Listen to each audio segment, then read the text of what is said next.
Well, welcome back, everybody, to Modeling Time with me, Brian Banna.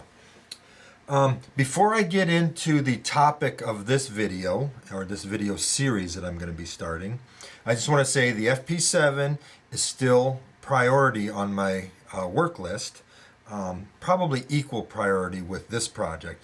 But I'm waiting for the speakers to come in so that I can design the speaker enclosure. I don't want to use the manufacturer's drawings to design the speaker enclosure. I'd much rather have it in hand so that I get it just right. And so I've got it still sitting here on my workbench, just waiting for that part. I do have the motor cradle designed, and I do have the DCC board mount designed, and I'll show all of that once I get the speaker in and get the enclosure designed, and then I'll pull up some JPEGs that I took of the drawings, and of course when they finally come in, I'll show all of that stuff as well. But in the meantime, I want to work on something. I want to work on a locomotive. I've got plenty of freight cars that I've been working on, and I've got still to weather the C&EI boxcar. I started weathering it, what was it, Thursday, and today's Saturday, so I've let it sit for a couple days so that I can go to the next step of weathering and stuff like that, but I just don't feel like doing that right now. I also started a woodside boxcar with steel ends and steel doors. That's an AccuRail car. I think it's a 7100 series. I did the decal design work for it. It's going to be a representation of an N-scale car that I had, and I really liked it, so I think it'll be a fun project, but I just, again, don't feel like working on that. Also, yesterday I worked more on my Athearn ACF hoppers, plastic pellet hoppers. I've got all the weights on, everything's cleaned up, and I put the brake details on it, and that's about it. Next I need to do is I had these new draft gearboxes printed up, so they have a little circular notch in there basically, so it'll go around the bolster and it'll just sit in there like that. So I got to clean those up, and then they'll use the AccuRail lids. So I got to get that done, but again, I just don't feel like working on that right now. So we have to work on what we're going to enjoy. So this week I ordered a bunch of Walthers FA1s. I have an FB1 on its way to me now. And I like the FA1. I like Alcos, and like I've said in a past video, I would like to incorporate Alcos into my railroad. So I got, let me see, was it 4 FA1s, and right now I've got 1 FB1. One of the FA1s that came to me after I got it, I saw that it was custom painted. It wasn't listed as that on the eBay listing. And when I went to take the paint off, I could see the plastic, whatever they used to remove the paint from the plastic before, really hurt the plastic. So it kind of looks like, you know, how you would take something, you know, how rubber gets abraded really bad and it kind of cracks along it and stuff like that. Well, that's what the top of the shell looks like. So I just turned it into a parts model. That's fine, you know, sometimes you have to do that.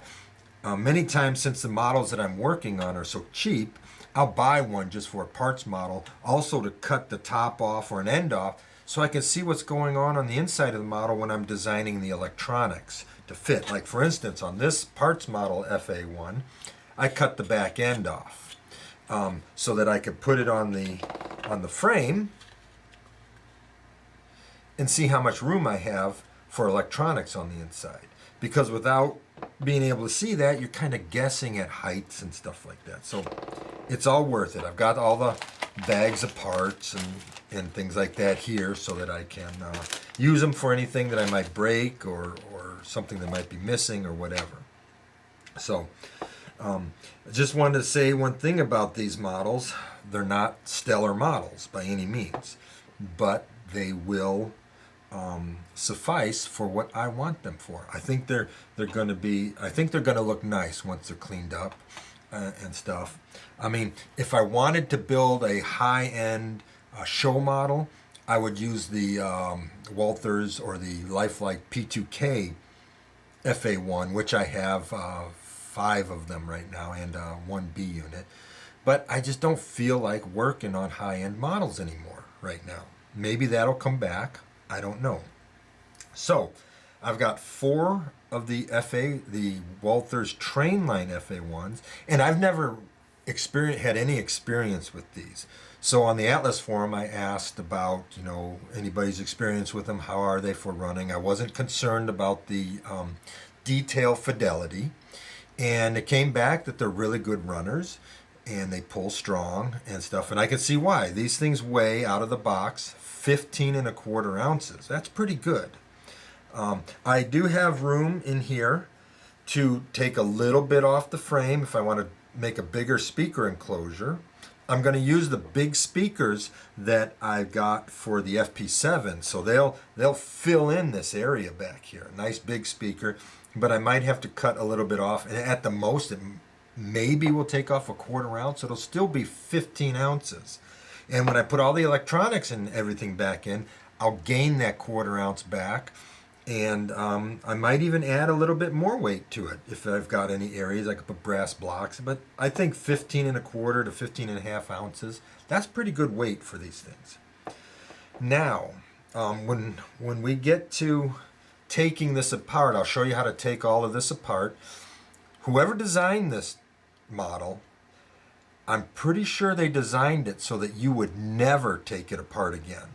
Because the way they did these trucks is, I have no words for it other than asinine. Because you have to disassemble the truck in the frame in order to get it off. And I'll show you all that and how I got it off and stuff like that. But that's for a later time. The first thing we want to do, I think I've rambled on long enough. So the first thing I did was on 2 of the FA1s, there's one still on its way to me.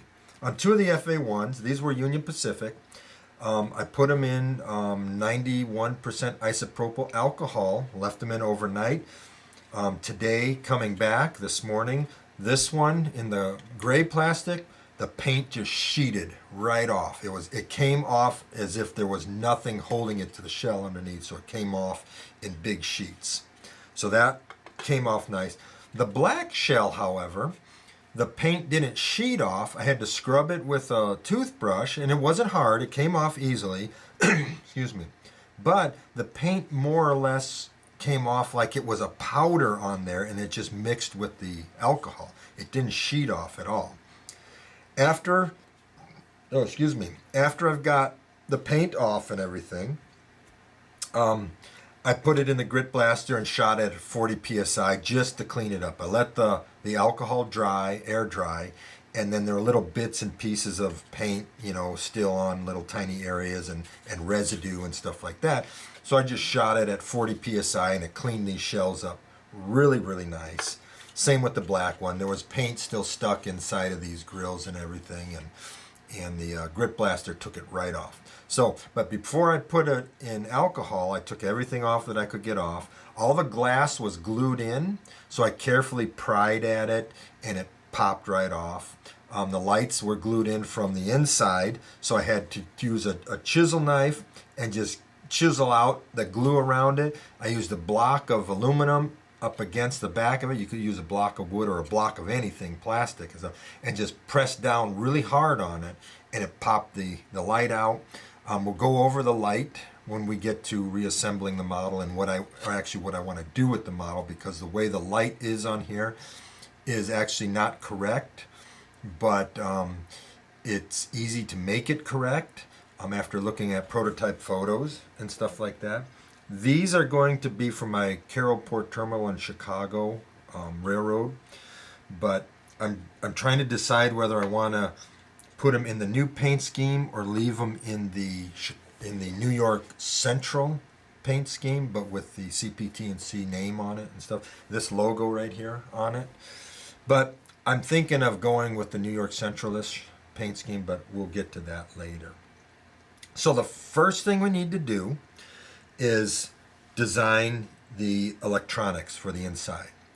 I've come to understand over the years of building these models and stuff, it's best to get all the electronics done, and not necessarily the lights, because that's just plugging the lights into the shell and all that and then soldering them to the board. But getting the main components into the frame or into the shell and make sure that everything fits and clears. Because if you start building on these things and then you get to the point of putting the electronics into the shell, then you're taking the shell on and off constantly. You got details all over it that you might break off and things like that. So it's best to just go ahead and start with the frame. You know, if you need to do any cutting on the frame, get the cutting done, designing electronics in it, and all that stuff. And the thing that I like about doing this model, and that I think I can get it done quickly, is I don't have to design anything for it. The brackets or the shelves that I'll use for the electronics, I'm just going to make out of like 60 thousandths or 80 thousandths styrene. I'll drill into the frame and screw it down to here. These Loc sound boards, the bottoms of them don't have any electronics on them, so that can just sit flat on the little shelf that I make, and then I can screw through these holes. I can thread into there and just screw that in. The speaker enclosure I can probably make out of a block of styrene. I can build a block of styrene and then cut it out and design the speakers to go in there and stuff like that. Again, I just thought I have to wait for the speakers to come in, but I can still get to working on this. I think I'm going to cut the frame down about 100 thousandths. That's about how much I have clearance to the top of the truck, so I can get a nice speaker enclosure in there and stuff like that. And I want to talk to you guys about the speakers. There's a school of thought where you face the membrane into the enclosure, and then there's another school of thought where you face the membrane out. I have no idea what I'm doing with speakers. I don't know anything about sound other than I can hear it. So I don't know which is the proper way, which is the better way, and stuff like that. It sounds like I'm talking to you about speakers now, which I am. So anyway, but if I look at like your stereo speakers you get for your sound system, for your, you know, like a surround sound TV or your stereo system or whatever, the speaker cone, the part that moves, is always facing out towards the room. And then you got the box, and the magnet is in the box. So the speakers that I'm getting for this are exactly like that. It has a cone that has the flexible part that vibrates and moves, and it has the magnet behind. So my thought is, thinking about, you know, a stereo speaker, why not set it up the same way? And those stereo speakers are usually kind of, from what I can tell, they're either open in the back or they're closed off, but they have a hole in it or something like that for the airflow or whatever the heck's going on with them. So I'm going to probably face the cone out, or the part that vibrates, the membrane out, and see what happens. If anybody has any comments on that or any knowledge about that, please put it in the comment section down below on this video. Now with the cube speakers, I don't know what, you know, I'm facing them in. Other people say face them out, and again, in that situation, if you're experienced with that, please let me know, because I'd like to put them in the right way. So let me get the camera set up, enough blathering. Let me get the camera set up over here, and we'll go in and start designing the what's going to go on with the sound system and the electronics in here. Okay, now you saw that I already had this frame all taken apart, but let's take one of these apart so you can see what goes on with it. You're going to need a Phillips head screwdriver. You're going to need a spade screwdriver or a flathead screwdriver. Doesn't have to be short; it can be long. You know, like that.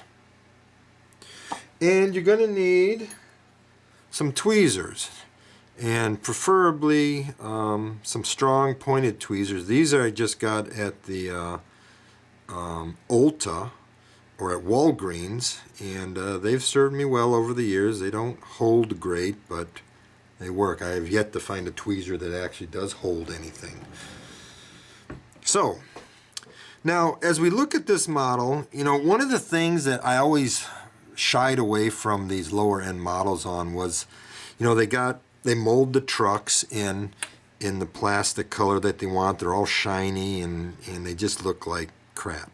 But what I've come to find out is when you clean these trucks up, maybe you add a speed recorder, and I grit blast them so the paint will stick on them, and I repaint them, changes the whole look, and it makes the model look much better. So I'll be taking these trucks apart. They're real greasy on the inside. That's why I have all the truck parts in a bag. You can see the white grease on them there.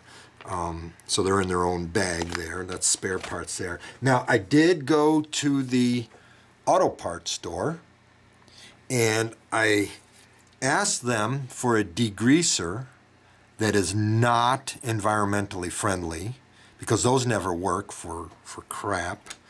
And I wanted something that would kill fish, that would make birds fall out of the sky, and you know, kill grass, you know, everything that's not environmentally friendly, because those degreasers work.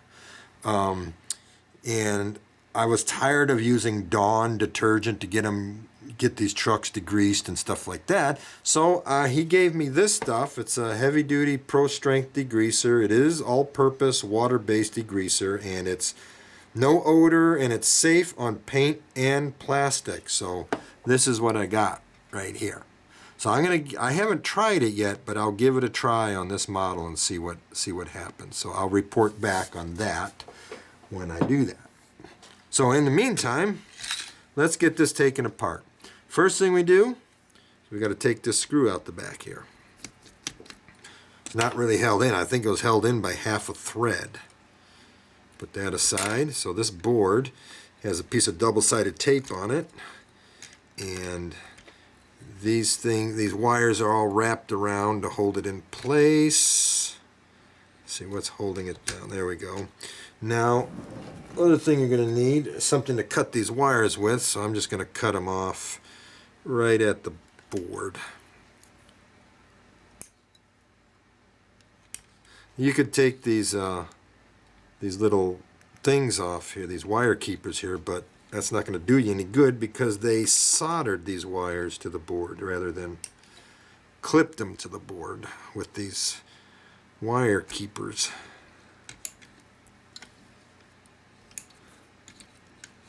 Pull this light out, and there, we've got the board out. We're not going to use that anymore.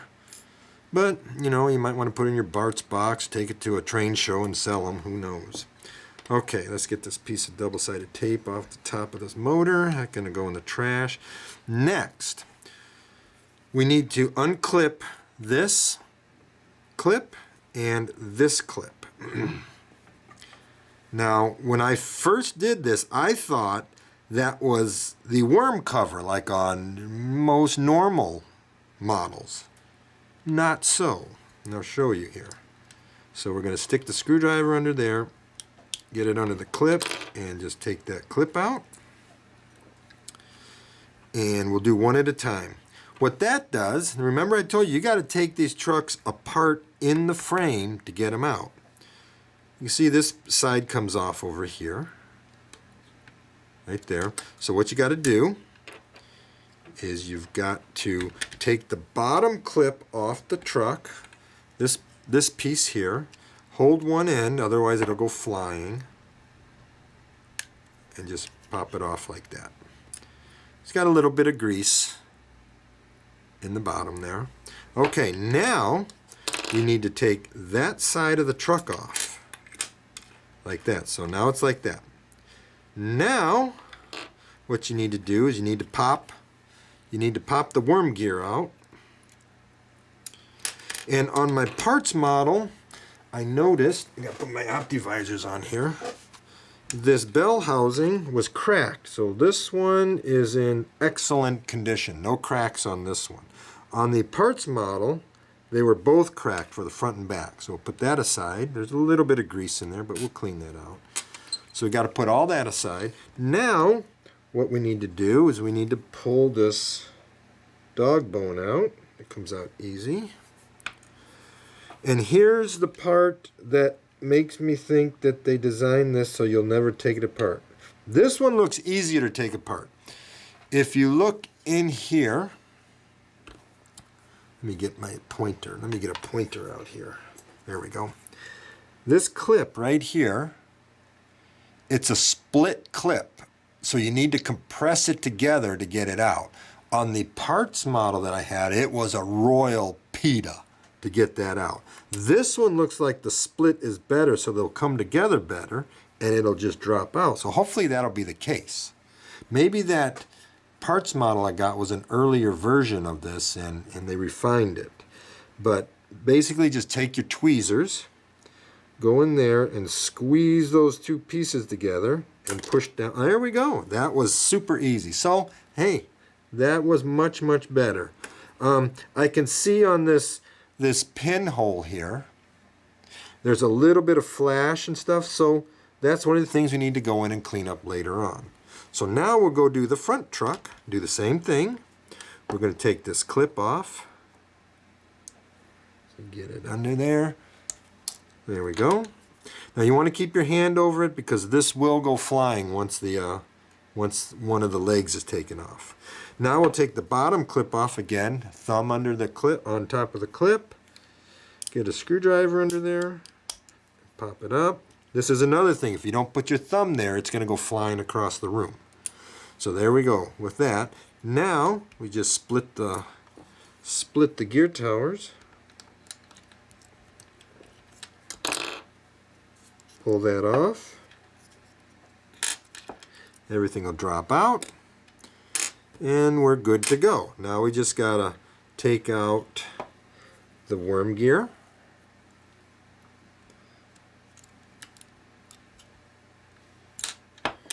Inspect it, and it is not, oh, it does have a crack in it. So this is one of the things that's going to delay the model being built, because I got to design a new worm gear bell housing. I'll probably design it out of strong and flexible. I'll make the hole that the worm gear goes into about 0.5 thousandths to 1 thousandth smaller than the shaft, and it should go in there and hold it really tight. But right now I can hold this and easily spin that in the so that's not good. So it's one of those things, run into a wall when you're building a model. So today I'll design a new bell housing and do that. I'll just print up a whole mess of them because it looks like I'm going to be running into that regularly. And I doubt that Walthers is going to send me new ones, so we'll see. And okay, so we'll do the same thing with this pin, the split pin. Squeeze it, push it down, and it pops right out. So that takes care of taking the trucks off. Now, we'll pull the motor out in just a second. To get the side frames off, what I do is just take the screwdriver on this. The side frames are held on, see if I can see this, by this middle pin right here. These pins right here are just, they go into a shallow, or they go around a shallow pin or a short pin that just holds the electrical pickup system together. So I just take the screwdriver up against the side, the back of the side frame, and then up against the frame here, and I just carefully pry it out, just like that. And those come apart. So I'll desolder these wires, I'll solder new wires on them. I will put a mask over this piece of the pickup strip and this piece of the pickup strip. I'll grit blast it lightly, and then I'll get them painted, because this can be seen from the outside. So all this will get painted. So put that aside. Do the same on all of these side frames.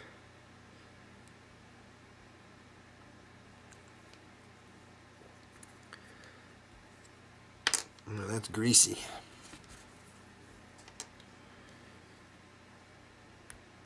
There we go.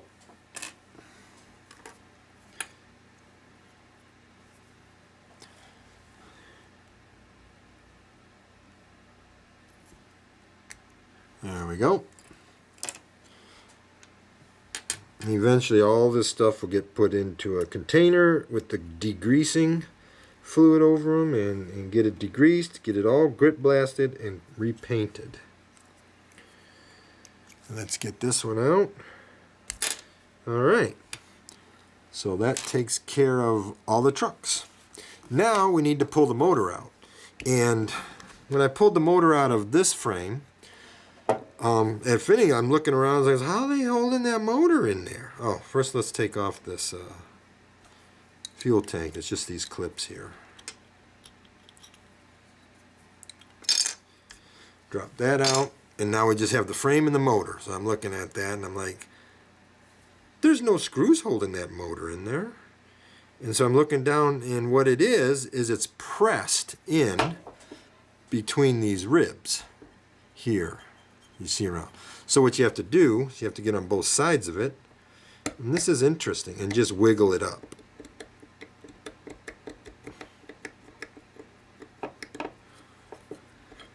Now look at this. This is interesting.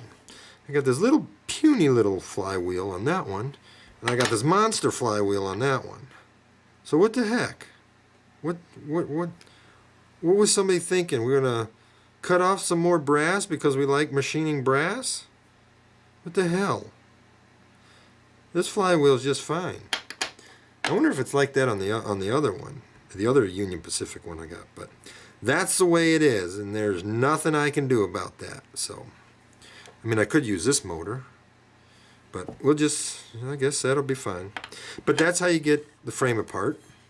And so what I'll do is I'm going to grit blast all this paint off of it, and we'll design the board going on there. So let me go ahead and get this all cleaned up in the grit blast. There's no big deal. I just shoot it at 40 to 60 psi. It'll take all this paint off, clean up everything and such. I do need to go in and clean up those pinholes for the trucks. There's a little bit of flash around them, and if you clean them up, they'll clip on better and you'll get better operation out of it and stuff. So, and I need to design this end here for the trucks, and or for the speaker to go in there and stuff like that. So let me go ahead and clean this frame up, and we'll come back and we'll design the electronics for this.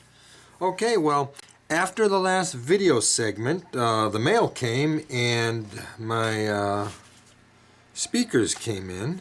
These are the speakers that I'll be using in the FP7 and the FA1s and FB1s. They are, I wrote all this down, so it's DigiKey part number 433126N as in Nancy, D as in dog, or David, or whichever one you want to say. They're 8 ohms, 1 watt with a 1.5 watt max, and the size is 1.378 by 0.787. So I went ahead and got the speaker enclosure designed, and they're on order, so they'll fit that. But I made it so it fits both the FA frame. Now I'm going to have to cut this frame down. I can't remember the amount, but when I get to it, I will we'll go over that. But I need to cut it down just a little bit, and it'll fit the speaker enclosure right back here. On the FP7 frame, I've already cut it down, so it's going to go from here back, and it's going to step up a little bit over the truck housing or the gear tower, and so it'll sit right back here. And I'm just going to do it with the speakers facing up like that. So it'll be like that on that one, of course, and it'll be sitting up here on this one. So I think that's a pretty good size speaker, and hopefully we'll get some good sound out of it. So as I said in the last section, because of the broken bell housing for the worm gear on the FA1s, it's put me into the waiting period again. I did get the bell housings designed, and they're ordered, and the speaker enclosures are ordered. The motor Cradle is ordered for the FP7. What else? And the board for the FP7 that's going to be up here, that's ordered. For this one, like I said, I'm just going to do the a piece of styrene up across the top, and then the ESU Loc sound board will sit on here like this, and then the power pack will sit over here, just like on the FP7, and that's basically going to take care of that. But like I said, I'm in the waiting period again, so I'll go work on freight cars. Well, here I was hoping I could get right into a project, get right into the meat of it, and get a model going and show some techniques and stuff, and I run into a brick wall. Seems to be the way with a lot of these locomotive projects. You're always waiting on something, or something's not right on the inside, so you got to design a new part, and then you're waiting on something. So back to the waiting game. It'll be a couple weeks before I get those parts in. So in the meantime, I'm just going to go back to doing freight cars. Maybe I'll get like 2 or 3 freight cars done in that time, or at least one. I'll get the C&EI box car done that I'm working on. I'll show you real quick, just a second.